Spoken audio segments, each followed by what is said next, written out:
Welcome to another episode of the Strong Family Project. I'm Joe, joined again by Mel, and today we're going to be talking about discipline. Not disciplined to our goals like on the Strong Family path, but discipline as in consequences. Not really punishment, but consequences for when things go wrong in the household. And as we think about getting into that topic, I want to take a moment and thank the listeners so much because the Strong Family Project has taken off. We have hundreds of people now subscribing on YouTube after the first couple of weeks, which is difficult to do. We have hundreds, I think it's up to 300 people who are waiting to get into our new Facebook group, Strong Family Life, which is where we're going to be interacting on a more day-to-day, less substantial, but more often basis with people who are trying to live a purposeful life by sharing ideas on how to do. There are 300 people waiting. I haven't had time to let people in. It's not even one day old. But if you are interested in getting more regular help and share of ideas, Strong Family Life is the Facebook group where we'll be at. And so all these projects are taking off. This has only been 8 weeks in, and you've come through for us big by specifically sharing the show with other parents, taking the time to review and rate it on Apple or Spotify, and more people are finding us, and hundreds of people are listening to each episode, and it's really humbling that you've done that with us, and I want to take a moment and thank you for that. So thank you very much. Mel, read us in. Welcome back to the Strong Family Project podcast, where we guide you on the path to raising confident, independent, and resilient children in a strong family environment. For those enjoying the podcast on YouTube, I could perhaps use some more discipline with my application of sunblock.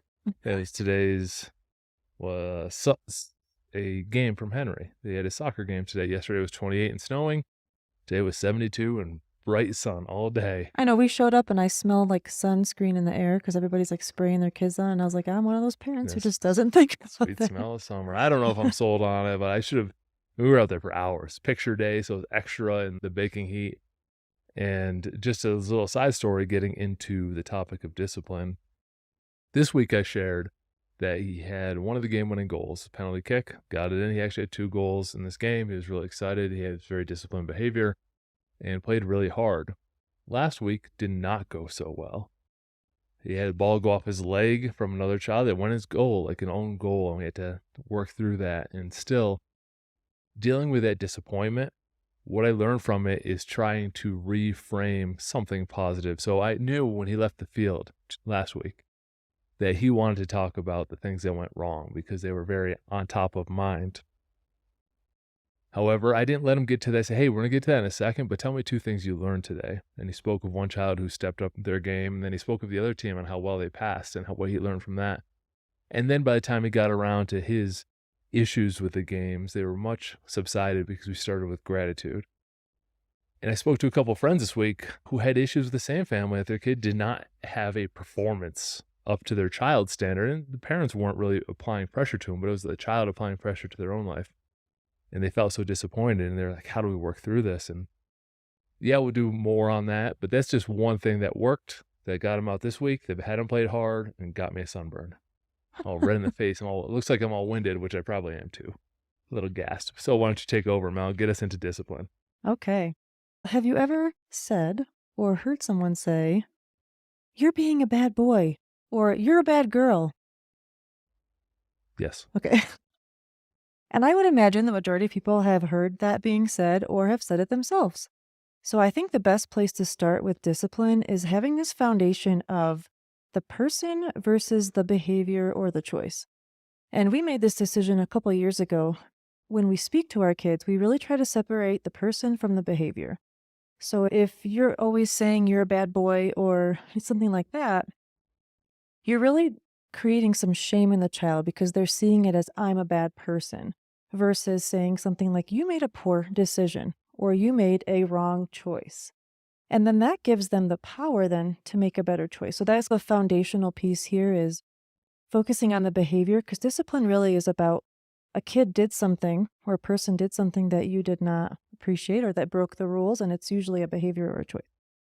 So I thought that was the first important mindset or perspective to have. Much Carol Dweck lays it out in her book, Mindset, where we're talking fixed and growth mindset. We're not fixing a behavior to their character traits. We're fixing it to a decision, not a character. And so you're not saying you are this thing. It's saying this move was good or bad, but you are a person that is capable of controlling that move in the future to be good or bad again. And here's some positive pressure to push you in the right direction. Okay, so the next piece I think is important is our end game with discipline is really teaching our kids to be personally accountable. That is one of our core values. I think everybody on the entire earth could do better with their lives would be better if they were more personally accountable. So instead of blaming someone else, you figure out what choice did I make? What piece of this did I have that I could then make better or do a different thing the next time? So trying to really focus on accountability. We want our kids to understand what they did and not try to just play the blame game. Give us a for example. Okay. So, for example, if, let's say, Everett runs up to Henry and just punches him, then he could say, Henry was being mean to me, or pushing the buck to the other person. Mhm. Instead, we would come over to him and we would say something like, Everett, you made a poor decision. You hit your brother. We don't do that. I'll give you a power phrase that you can use with your kids. What piece of this situation do you own? And that allows them to be accountable for a part of it without being accountable for the whole, because sometimes they're not ready and sometimes they don't have the maturity to own the whole situation, but they are willing to, I did do this little thing. And so you're, you take off the sting when you allow them to choose what piece they were accountable for. Yeah, that's really important because oftentimes, as everybody says, it's not this way or that way, it's somewhere in the middle. And oftentimes it is a multiple people or multiple decisions ended up being a piece of whatever happened. Okay, so we covered the separating the person from the behavior, and then the idea of the end game here is teaching personal accountability. And but discipline really is a reaction to something that happened. But I want to talk about the family culture that has to be fostered and created before discipline even is a piece of the puzzle. And I want to reemphasize that because I don't want to gloss over it. Culture is so important in your household. We can talk about individual situations like, hey, my kid did this. What do I do? Yeah, we can duct tape together that situation, but it's really a bigger family culture thing. There are sports teams you say have winning cultures, or music groups have a great culture, or workplace focuses on company culture, and you can feel the difference between a culture that is on the right track and a culture that shirks responsibility and allows the rules to be bent, and then they will more often be bent and it'll become more issues. People start showing up late to work, boss doesn't say anything. Now more people are going to show up late to work. It's a culture issue. And the same thing goes for your family. When you start seeing these things, they're not addressed even in a small way. It starts to erode the culture. And that culture is foundational piece is built on your family relationships, your core value, the strong family path that we provide for you over at strongfamilyproject.com. But you have to get that base if you want long-term results. Yes, we can duct tape together some situations, work on communication strategies, like what piece do you own? But at the big picture, overall, spend the positive times reinforcing positive culture, and these issues become less and less. Yeah, we've really seen that with our family. We don't have disciplinary issues very often, I think because we have really fostered this culture based on our core values. And personal accountability doesn't have to be one of your core values, but we've certainly seen that play out as very important for us. So, to create that culture, besides the core values, we need to set really clear expectations. It really isn't fair to a child to get in trouble for something if they didn't even know the rule they were breaking, that it was a rule. Or if they watch a lot of TV that has people hitting each other, or because I know I used that example earlier, they might not understand this is not okay to do. So, having clear rules and expectations, a great example in our family is tech time. We have, and we should do a podcast on this, but we have a very clear chart where they mark off their time. We have very specific time frames and what and when and where.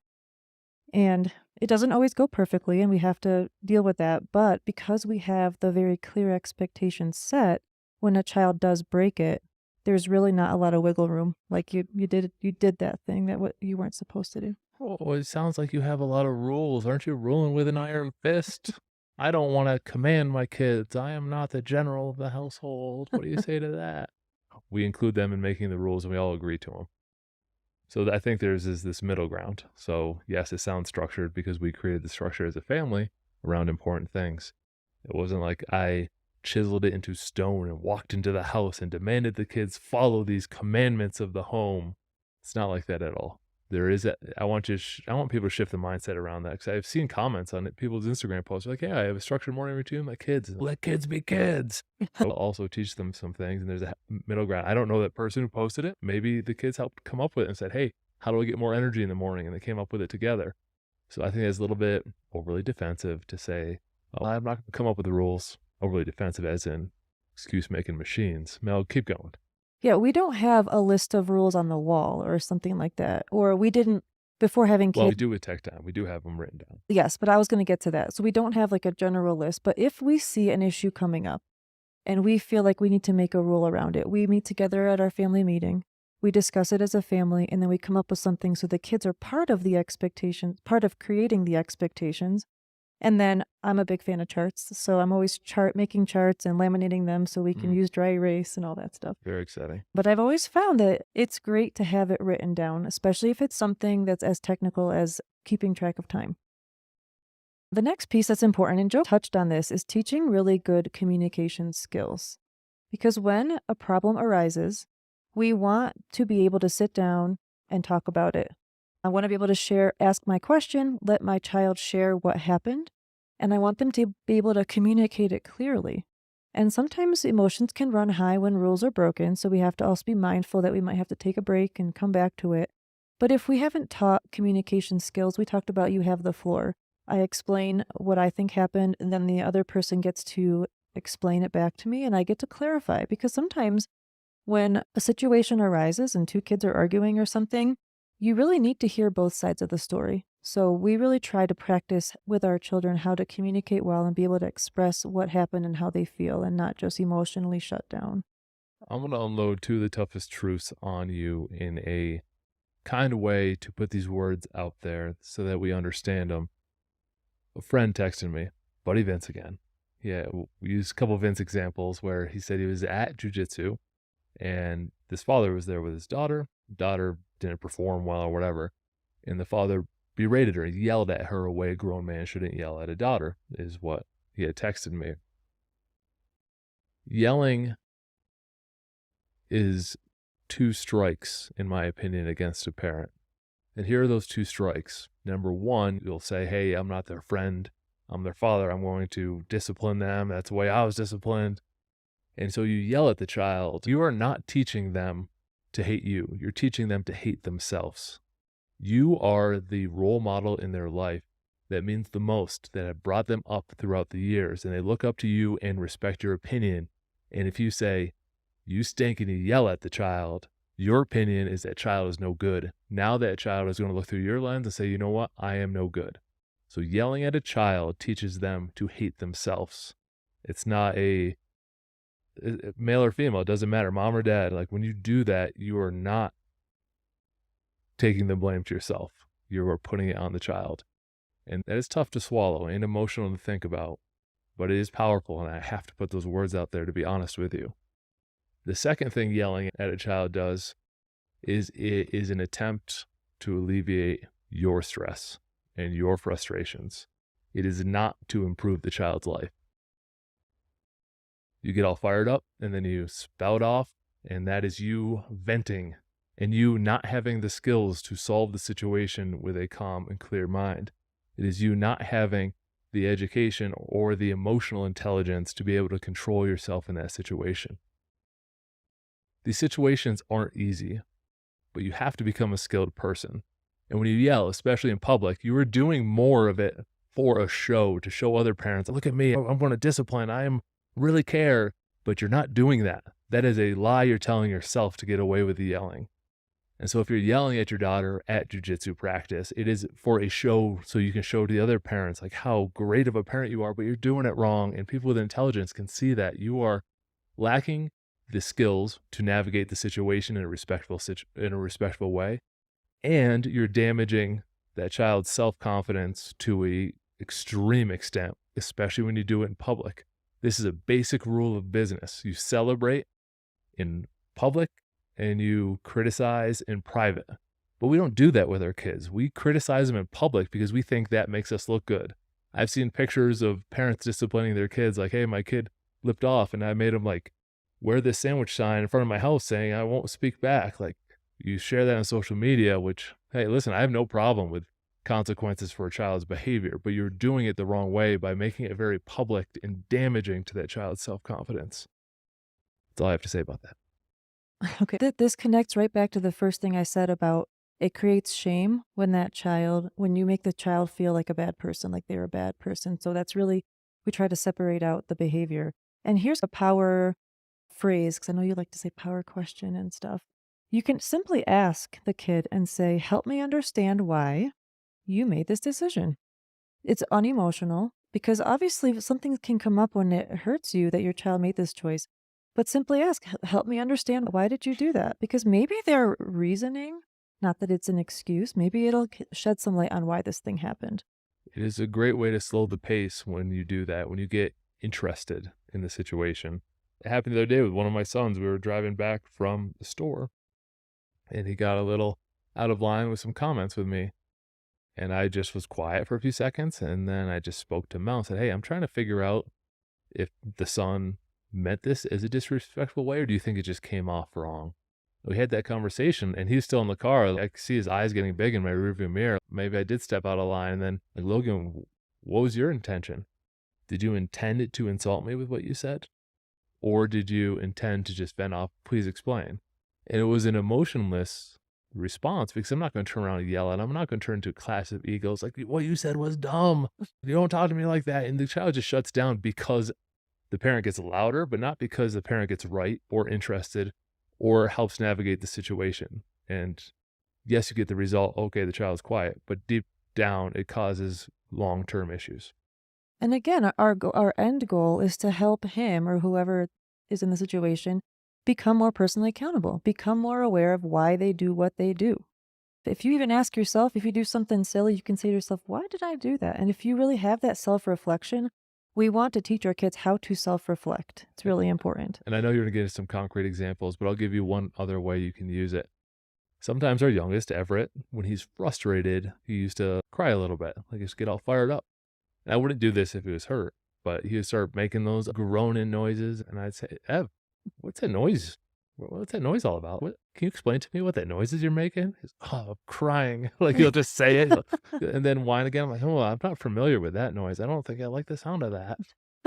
We bust his chops and then he stops because we're just very calmly. I'm not saying, hey, you got to stop that. You're not crying about anything. I'll give you something to cry about. Oh, say, whoa, that's a weird noise. Huh. We try to bring humor into it sometimes. I actually was going to bring that up too. And another thing, sometimes if he's whining, we're like, did you break? Like, we don't want to reinforce the whining. Or sometimes I'll simply say, I don't understand you when you're using that tone. And I turn away from him until he's ready to speak to me in a regular voice. So that was kind of a little side note. So setting clear expectations, teaching good communication skills. Obviously, that's for the whole family. We're not just talking about the kids. The parents need that as well. And then the next thing is the consequence really should relate to the behavior. I think that it makes the most sense. I have this reservation about kids who get sent to their room. I don't really see what the point is of that unless there needs to be a calm down period. That makes a lot of sense. It could even be the parent. If you are learning the skills to handle emotional situations, say, hey, go to your room for 15 minutes. I need to collect my thoughts on this. Yep. It's not go to your room because you're bad. No, it's a right. different conversation, and you sometimes need a gap to decide how you're going to react. And then it would be an intelligent use when you explain it correct. And one of our sons recently decided to, on his own, initiated making his closet into a calm down space. I could use one of those. I think that's so Just fantastic. so no one bothers me. And honestly, I don't even think he needs to use it very much, but I love that he's like pre-planning. So if he's upset, he has somewhere to go where he can calm down. Some kids need that space. I think that's another piece of this is you have to know your kid. Some kids can handle the consequence immediately. They fess up to it, they move on. Other kids will need a few minutes to calm down. And as a parent, you need to be able to step away. That just recently this happened. And I really wanted to stick it out, but it wasn't going to work. And he needed to be able to walk away for 5-10 minutes and calm down first. Okay, so we're back to the consequences should relate to the behavior. So that's just I think that's pretty obvious, but you might need some time to think about it. And this is the other thing. Sometimes if you're not sure what the consequence should be, you can ask the kid what they think is fair. And you can also say, I'm not sure what the consequence will be here, but I'm going to step away and think about it. Now, sometimes with a little kid, and I have a whole little thing here about young little kids, because you really can't step away when it's a little one. Maybe I'll just get into that right now. Do it. All right. So we've heard, I'm sure everybody's heard about timeout. And Logan is 13 now, so this has been a little while since we've used timeout, but I never really liked that phrase. And I think I heard from somebody that I used to work with, they used the phrase the thinking spot. So again, it's not just a timeout where you just go sit there. There's a purpose to it. The child is going to calm down, hopefully, and also consider and think about what they did. So that still didn't seem quite like enough. And again, every kid is different. So some people use a timer. You're going to sit in here for 2 minutes. That didn't work for one of our kids. He had to sit there for about 15, 20 minutes sometimes to calm down. So again, it's depending on what your kid is. But the goal really was a behavior happened. They hit somebody. They threw a toy. I don't know, they threw a tantrum or something. So we put them on the bottom step, or you find a place in your home where you have your timeout spot. And instead of just leaving them there, you have to explain to them, you are sitting here because you threw a tantrum.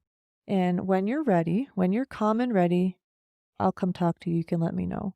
So sometimes it's a timer. I'll come back in 2 minutes. Sometimes it's simply when you're ready, because one of our kids, he would take about 10 seconds and he'd calm down and he'd be ready to make it better. But I think the point here is that we have a specific place that they expect that they will go when a behavior goes wrong. And then they know why they're there. They're there to think about what they did and then own up to it and make it better with an apology or whatever. And we had a whole episode about how to apologize. I'm sorry for, and you specify the behavior, not just an I'm sorry, but we specify the behavior. Again, being accountable. And then how can I make it better? So there's an actionable thing they can do to actually make it better. And sometimes we have to put toys in the thinking spot to help the kid calm down. So I think a part of it is every kid is different. You might need to make adjustments based on your child, but this is what we did when they were 2 through 5-ish. That was our discipline method at that time. Because with little ones, if you even wait a few minutes, they might just forget exactly what happened and what they did. So it's Yeah, being very direct and in the moment. Do you have anything to add to that? absolutely. Okay. We actually don't have to do it much anymore. It was more when they were young, very young, Very little. We don't do it with and Everett, really. they're Mhm. much.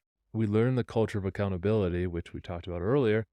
Family culture matters, and we're consistent with this up front. And it doesn't really happen that often because the kids do realize when they do something wrong. They go to apologize because mistakes happen, wrongdoings happen. You step on someone's toes. Literally step on my toes all the time. But I'm very sensitive about the kids stepping on my toes. But the kids then they take care of it because they have that culture and they know that for a positive outcome in the family, let's fix this and move forward. And I think you did a good job, Mel. It's not like go sit for X amount of time as punishment. It's go sit until you figure this out to how to make it right. And so there is a purpose of it. Yeah, exactly. It wasn't a punishment. It was basically a removal. Sometimes with little ones, you have to remove them from the situation so that they can calm down. But like you said, this laid a really good foundation for us as they're growing up. Somebody asked me recently how we handle discipline, and I feel like it doesn't happen that often because of the culture we've created. Somebody might say, you're not like us. Your kids must just be easier. I don't necessarily think that's the case. I think we're really big about communicating with each other, helping to understand why things happen, giving them a chance to explain why things happen, and not just reacting based on emotion. That's really important. The last piece I have, which is super important, is follow through. So this can be really tough. It can be, you touch that computer one more time, I'm taking it away. This happened the other day. And he touched it again. And my first thought was, oh, now I really have to take it away. And I didn't really want to. I just assumed that me threatening that was enough. But then I had to take it away and I didn't. And the lesson was certainly learned, it seems. But I had that feeling inside. And I think a lot of parents have this feeling where they'll throw out a consequence and they'll make it so outlandish sometimes because they figure if I say this, the kid will never continue the poor behavior. Call your bluff. You got to come through. Yeah, they really do. They will call your bluff. So you need to make sure that whatever consequence that you say you're going to apply, that you are actually willing to apply.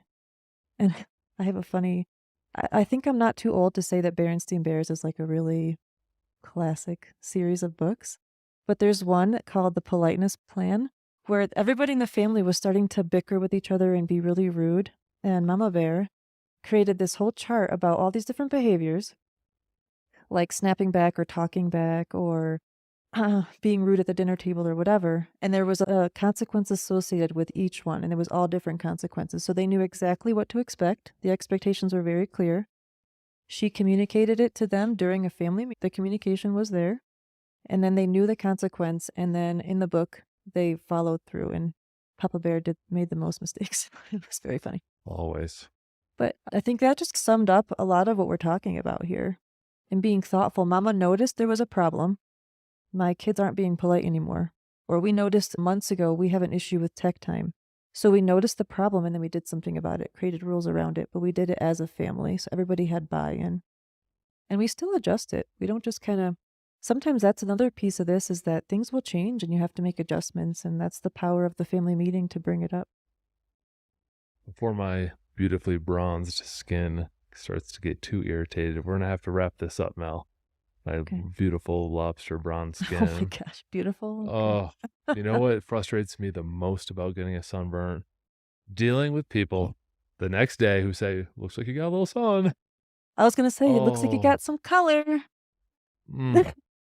so frustrated that you said that. I paused myself earlier from saying it, but now that you brought it up Oh, again, you're asking for it. yeah, I don't like conversation starters about Anything weather related? weather, which I went on a rant on the last podcast, or sunburns, which is also weather related. I guess this is my thing with weather. Don't I talk to guess me about any of it. I guess we're gonna have to dig the aloe back out. I already used it. Oh. Surprised you knew where it was. It was important. I know where a couple things are that are very important to my life. Aloe when you have the complexion of a light bulb. A couple things I want to go over so we can finish this up. And one new thing. And here's the challenge with the podcast. Not great at marketing because we have a lot of the bullet points we want to talk in. And at the beginning, I should have said, here's how to create positive characteristics with your family or destroy their confidence if you get this wrong. And I think more people would tune in. But here we are near the end of the episode. I'll say it now because here are the things we're looking at. When you apply a consequence, it is to fix a specific behavior. It's not necessarily as punishment. You should be wanting to move forward. Family culture matters, just like company culture or team culture matters out there in the real world. We don't think that applies to our family organization. We'd be wrong. Family culture matters. And so you have relationships with your family in a positive way so that you can, in these tougher situations, have the relationship capital to manage it. Next point. When you yell at a child, specifically in public, you're not teaching them to dislike you. You're teaching them to dislike themselves. And that is a very important reminder. Yes, we can tell ourselves, like, I'm going to be disciplinarian. I'm going to hold the line. Well, right place, wrong action, wrong behavior, and you're going to destroy their confidence if you, the person who they look up to most in this world that provides shelter, food, and safety and love to them, tells them that they're no good and yells at them in public. It's going to be tremendously negative on their self-confidence. You can't imagine if you were in front of your whole workplace and your boss came in and just ripped you a new one and you don't have a strong relationship with your boss. They're just your boss. They're not your parent. Imagine your parent doing that to you. I love living a disciplined life. I don't mind applying consequences to myself, but that doesn't mean yelling. It doesn't mean using your authority as a person to control somebody else. That lacks skills. That lacks communication practice. That lacks emotional intelligence. That lacks the willingness to listen to a podcast like this and think, maybe I could make a couple tweaks. Maybe I'm doing a couple things that they're not even mentioning, which is great. And maybe I'll keep this in mind next time I lose my cool and I blow off steam by yelling. And I understand it's more about me than about the child. And I don't want to be selfish like that. Can I interrupt you for a sec? Nope. Mel's got her timeout seat that she mentioned. There's one thing that I did not mention on, I picked up from a family called time in. And here's how that works. They might need some time with you. That could be going for a walk to just talk. It could be, now you need to help me in this kitchen because I had to stop for 10 minutes to help you solve this problem. Now you need to help me. And so you don't get to go time out. You don't get to sit in your room where all your video games are, which our kids aren't, but all your stuff is. Get time in to help the family. And that can help build, reestablish the relationship and give them a feeling of contribution to build their confidence versus belittle them. And I think that's important I want to get to that last point. No, go ahead. when you brought up the other thing about yelling, I think it's really powerful that we self-reflect. I think I say that the most on this podcast. Last night, this thing happened with the computer and I had to take it away and I didn't like how my son was reacting and I kind of made it about me. I wasn't very kind to him about it and I felt terrible about it afterwards. But here's the thing. I think this is from my therapy background. You can always go back and make it better. So I really didn't sleep that great last night, and I woke up this morning and I wanted to talk to him about it. Not because I regretted following through. I certainly did follow through, and I'm glad that I did. But I didn't like how I handled my words I chose. So I went to him and I sat down with him and I said, I want to apologize to you for how I handled this. And we had a good talk about it. And I think it's really important that the kids see how much effort you put into how much you care. And I really recommend you listen to our episode 7 about relationships within the family, because this is really what it is, keeping a pulse on I felt a strain between me and him because of my choice, which was originally all came up because of his choice anyway. If you really have a pulse on all the different relationships within the family, you'll be better off when it comes to discipline, and it also gives you a better understanding of how each kid might need to be handled. Some kids can handle things much more easily than others, some require some time away. So I just wanted to bring that up, just a little honest example of how sometimes we have to also self-reflect and show that we are human and not perfect. I'm going to finish with a story. I don't remember if it was me or you. I'm going to say you. I can't wait to hear it.